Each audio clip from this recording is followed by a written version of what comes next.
Welcome to my channel story start. एक बेटी और कर्जदार बाप की कहानी। बहुत पुराने समय की बात है। एक गांव में एक भले आदमी गंगाराम का देहांत हो गया था। तो वैसे ही उस आदमी के परिवार वाले उसकी अर्थी को शमशान ले जाने लगे।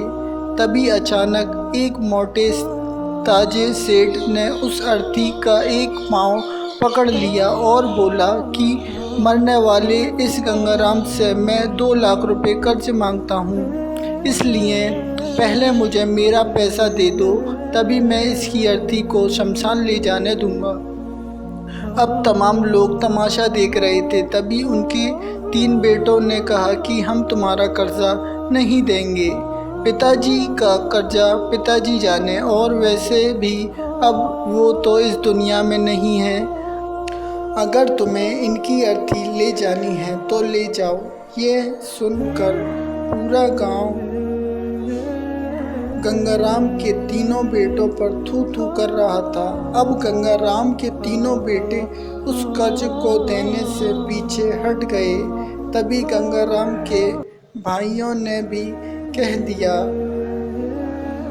कि जब बेटे ही कर्जा नहीं दे सकते तो हम क्यों किसी का कर्ज भरें। अब गंगाराम की अर्थी को वहाँ रुके हुए बहुत देर हो गई थी। तभी यह बात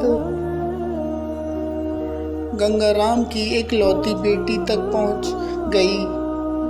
तो वो भागी भागी अपने पिताजी की अर्थी तक पहुँची। तभी उसने देखा कि उसके पिता की अर्थी का एक पाँव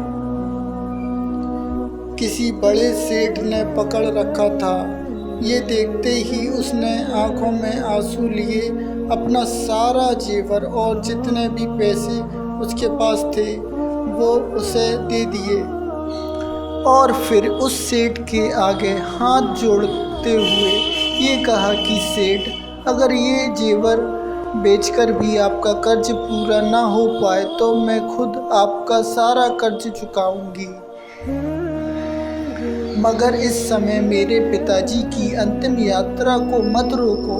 तभी उस सेठ ने गंगाराम की अर्थी का पाँव किसी और को पकड़ाकर उसकी बेटी के पास आकर बोला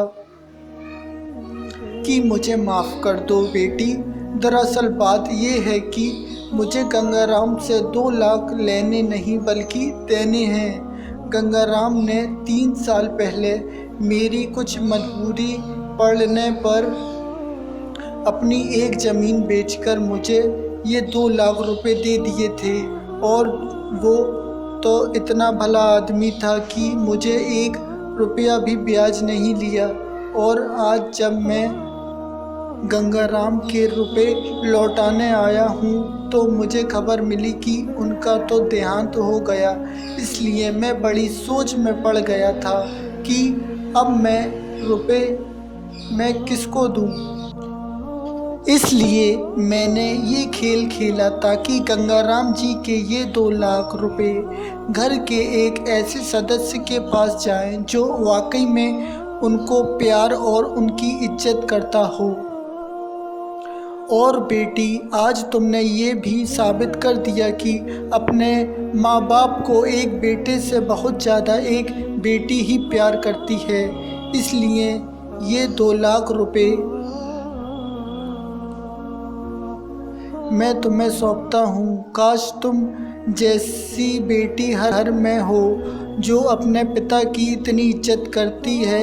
ये सब देखकर गंगाराम के बेटे और भाई शर्म से नीचे झुक गया। वाकई में दोस्तों, ये बात तो एकदम सच है कि एक माता पिता को बेटे से ज़्यादा बेटी ही प्यार और उनकी इज्जत करती है। सो दोस्तों, इसलिए बेटी पढ़ाओ और बेटी बचाओ। धन्यवाद।